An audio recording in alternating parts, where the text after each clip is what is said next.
So university point of view లో Yes, yes. ఇక మనకు హాస్టల్స్ అంటారా, సెపరేట్ గా బాయ్స్ అన్నీ గర్ల్స్ కి హాస్టల్స్ బాగున్నాయి. ఉన్నాయి. ఆ. తెలుగు ఫుడ్ అందుబాటులో ఉంది మనకి ఇక్కడ. ఆ. ఆంధ్ర ఫుడ్, నాన్ వెజ్ అవైలబిలిటీలో ఉంది. స్టూడెంట్స్ ట్రాన్స్పోర్టేషన్ పరంగా 0% ప్రాబ్లం. Yeah. ఎవ్రీడే ట్రైన్స్ ఉన్నాయి, ఎవ్రీడే ఫ్లైట్స్ ఉన్నాయి అవైలబిలిటీ స్టూడెంట్స్ రావడానికి. ఒక రైల్వే స్టేషన్ అరగంట సేపు, ఎయిర్పోర్ట్ నుంచి ఒక 25 నిమిషాల్లో మన యూనివర్సిటీకి డైరెక్ట్ గా స్టూడెంట్ చేరుకోవచ్చు.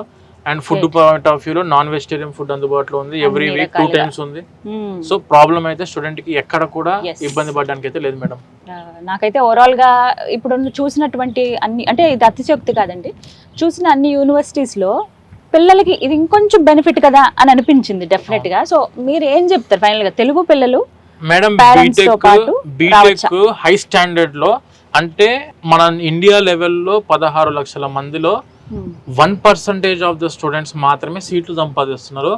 ఆ 1% లో మన స్టూడెంట్స్ చేరాలనుకుంటే జేకే లక్ష్మీపతి యూనివర్సిటీలో జాయిన్ అవుతే ఆ 1% లో స్టూడెంట్స్ ఇండియా లెవెల్లో ఉన్న 1% ఆఫ్ ద స్టూడెంట్స్ లో వీళ్ళు కూడా చేరతారు మేడం. Yes, అది కూడా ఈజియర్ వే అని చెప్పొచ్చు. Very easy way.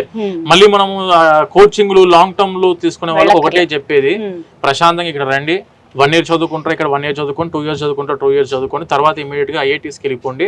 ఫీజులు కూడా ఐఐటీస్ ఎక్కువ ఏమి ఉండవు, 2 లక్షలు, 2,50,000, 3 లక్షలు మాక్సిమం ఉంటుంది పర్ ఇయర్. సో ఆ విధంగా ఎడ్యుకేషన్ లోన్ అందుబాటులో ఉంది.